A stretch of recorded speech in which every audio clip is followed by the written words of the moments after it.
One cannot think of reggae music without thinking of Bob Marley. He personified reggae and is still the biggest name in reggae music, even though cancer took his life in 1981.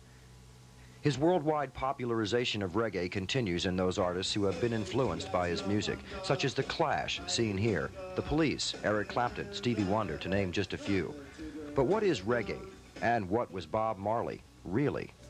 Reggae is a laid-back rhythmic music originating from Jamaica, Marley's homeland.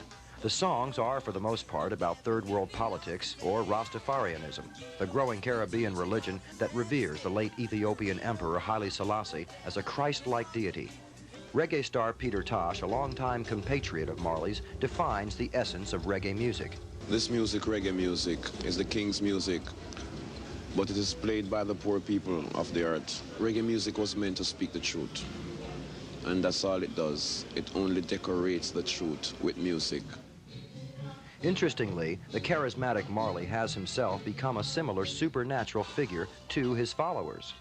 They had Jesus Christ, we had Martin Luther King, we had the great Elijah Muhammad, we had Bob Marley.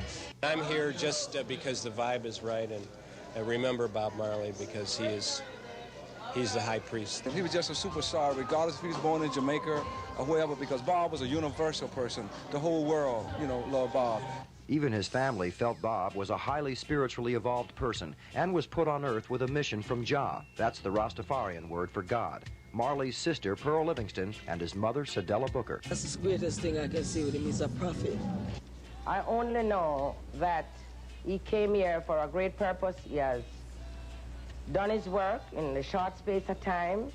He has accomplished, I must say, what he's to accomplish, and he's gone back to his father to return, because he promised me that. Perhaps he already has, in his son, Ziggy Marley. Greetings in the name of His Imperial Majesty Emperor Haile Selassie I, Jah Rastafari. When watching Ziggy perform, the similarities to his father are eerie. Apparently, the similarities continue off stage as well.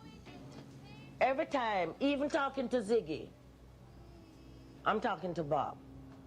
It's like Bob, if Bob sitting here and say, Mama, make a glass of water now. I jump. If my husband was sitting there and said, Cedella, could I get a glass of water? I said, okay. And I take my time and I get up. Because this is the normal way, but I jump for my son for some reason. I obeyed him like a child. I just love him. There was something special about him. And my God, I feel just like, when I'm talking to Bob, that certain amount of respect. I mean, Ziggy is Bob anyway. No woman, no cry. One more time, please reload. No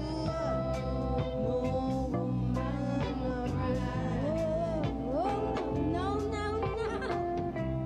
No woman. Timothy White, who recently wrote a life story of Bob Marley called Catch a Fire, elaborates on Marley's influence. You couldn't go into a wattle hut in Liberia, into a private home in Kenya, walk down a street in Soweto in South Africa without hearing Bob or seeing his image.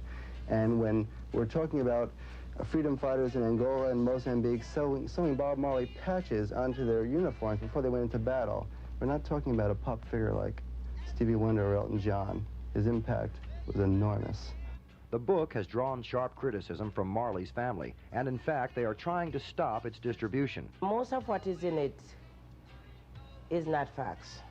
I don't know why or how or where Timothy White got the information that he put in that book. But I am awfully upset with the book and him. Marley's influence on the world was significant, but in Jamaica it was profound.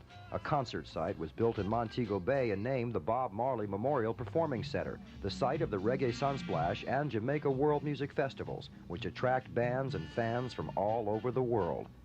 I'm here tonight to open the Bob Marley Performing Center because Bob Marley lives.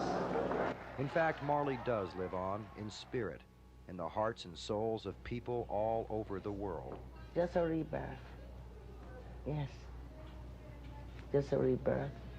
And thank Jah today, it's all over now. Redemption is near. Bless him.